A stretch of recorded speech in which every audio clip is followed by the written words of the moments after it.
Ouais, ben écoute-moi, j'ai pas trop le moral quoi. On a passé des super vacances et là, à l'idée de retourner au boulot.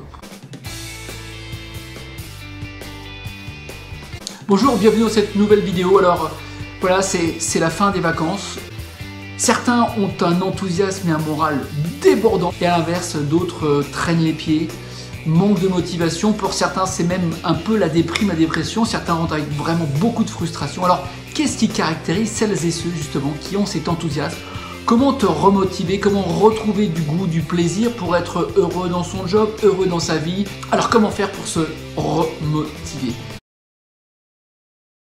Première chose, ce qui caractérise ces gens-là, c'est que ce sont des gens qui ont en permanence devant eux des projets et qui entretiennent leur passion. C'est-à-dire que, paradoxalement, il n'y a pas que le job, le métier dans leur vie. Alors, dans quelques instants, je vais te donner 7 clés très concrètes. Mais juste avant cela, je vais te livrer 3 grands principes de fonctionnement de notre cerveau. Alors, premier principe. Imagine que tu as 2 grandes piles dans le dos. Il y a une première grande pile qui est liée à ce qu'on appelle les motivations primaires. Les motivations primaires, c'est ce qu'on aime bien faire sans effort, sans devoir atteindre un résultat. Bref, le simple fait de faire les choses nous font du bien, nous ressource. Ça va être une partie de ton job que tu aimes particulièrement. Ça peut être une activité sportive ou culturelle. D'ailleurs, du coup, je te pose la question. Qu'est-ce que tu aimes bien faire dans ton métier et combien de temps y consacres-tu? As-tu une passion dans ta vie?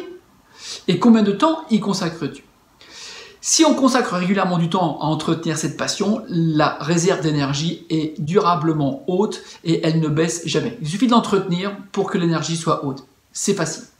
La deuxième grande pile que tu as dans le dos serait la pile de l'énergie secondaire ou la motivation extrinsèque. C'est celle qui est plutôt conditionnée à cette notion d'effort ou de résultat. Si je fais des efforts, si j'obtiens des résultats, ma motivation monte. Si je fais des efforts, j'ai peu de résultats, ma motivation, elle n'est pas au top.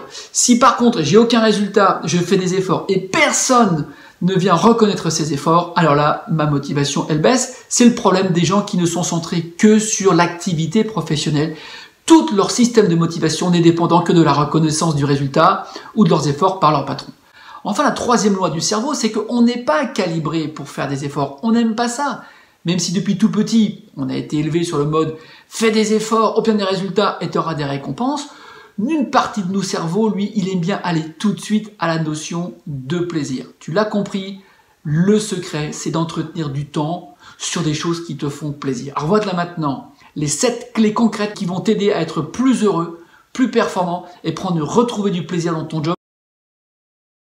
Première chose, mets-toi en projet. Choisis-toi un projet autour d'un de tes domaines de passion. Ça peut être la culture, ça peut être le sport, ça peut être même de changer de job, de changer de maison, de changer de voiture, pourvu que tu sois en projet, en projection. Ce projet, il est important qu'il ait du sens pour toi et que surtout, en y passant du temps, tu prennes simplement du plaisir à faire les choses. Deuxième principe, par rapport à ce projet, fixe-toi quelques objectifs concrets. Alors, perdre du poids si tu fais du sport, un chrono, changer de travail, allez, d'ici un mois, j'ai réécrit mon CV, parce que se fixer des objectifs, c'est quand même alimenter la pile de l'effort et du résultat, et parce que tu feras des efforts, tu auras des résultats, alors tu vas gagner en confiance, en estime, en plaisir. Donc, tu vas être capable de t'auto-animer, de ne plus être dépendant des autres pour reconnaître les efforts et les résultats que tu atteins. Troisième petite clé, une fois que ce projet il est écrit dans ta tête, chaque matin consacre 2-3 minutes à visualiser ce projet, à te visualiser en train d'atteindre ce projet, à te visualiser en train de prendre du plaisir dans ce projet. C'est une manière très simple de se conditionner positivement tous les matins. Moi perso, je le fais au moment du petit déjeuner. Je suis face à mon jardin, je prends mon café et j'aime bien me projeter dans mon projet. Quatrième clé, le matin, je commence par les plus grosses priorités. Alors soit ce sont des priorités qui nourrissent mon projet et là, génial, c'est fantastique, j'ai la patate, soit parce que je sais que dans la journée, je vais consacrer du temps à mon projet, je vais d'abord faire tout ce qui est nécessaire que je fasse pour pouvoir vite expédier les choses. C'est un petit peu, c'est le principe de l'enfant à qui on va dire range ta chambre et après tu pourras aller regarder la télé, voir tes copains, jouer à ta PlayStation, etc. Cinquième petite étape, apprends à travailler dans un temps imparti. Justement, pour ne pas procrastiner, pour ne pas perdre de temps sur l'inutile, ou en tout cas pour prendre le temps de consacrer du temps justement à ce qui conditionne ta passion et tout plaisir, travaille dans un temps imparti et surtout, chaque jour, chaque semaine, passe un petit peu de temps sur ton projet passion plaisir. 6e clé, reste bien centré sur toi et tes objectifs, les objectifs que tu t'es fixés. Les collègues, le mail, les patrons, tout ça sont des choses qui peuvent te faire sortir du match et ça fait partie de la vie. Celles et ceux qui restent positifs sont ceux qui restent concentrés sur leurs objectifs. Bref, c'est quoi l'enjeu? Sur quoi je peux agir? Tout le reste, je laisse couler et surtout, je me concentre sur ce qui va me nourrir positivement dans la journée. Enfin, dernière étape, savoir se récompenser. La récompense, justement, c'est dans la journée, en fin de journée, d'avoir du temps à consacrer sur ton projet passion. À la fin de la semaine, c'est te visualiser en train d'avoir atteint un objectif de ton projet passion. Et là, peut-être de te faire un petit cadeau. Voilà, une petite pâtisserie si tu fais du sport, c'est pas gênant, ça fait du bien à la tête. Peut-être organiser un apéro avec tes amis. Mais bref, en tout cas, se projeter sur du positif et savoir se récompenser. N'oublie pas, le cerveau, il aime bien aller droit au but. Il aime bien la zone de plaisir, il aime se récompenser.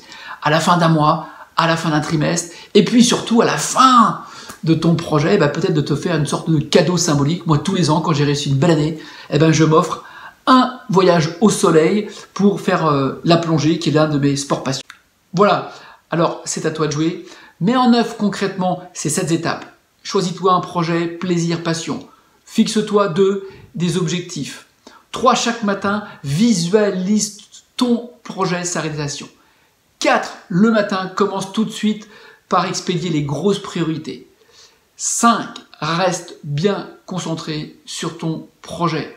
6, apprends à travailler dans un temps imparti. Enfin 7, n'oublie pas de te récompenser. Voilà, c'est à toi de jouer. Si tu as aimé cette vidéo, écoute, mets-moi des pouces, mets-moi des likes. En tout cas, ça contribuera à créer ma notoriété et ça, je t'en remercie.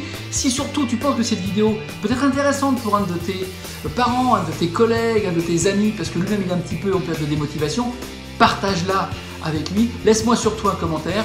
Moi, en attendant, je te laisse parce que je vais aller justement me consacrer du temps à mon projet passion à moi. En attendant, je te souhaite une bonne semaine, un bon entraînement. À très bientôt, au revoir.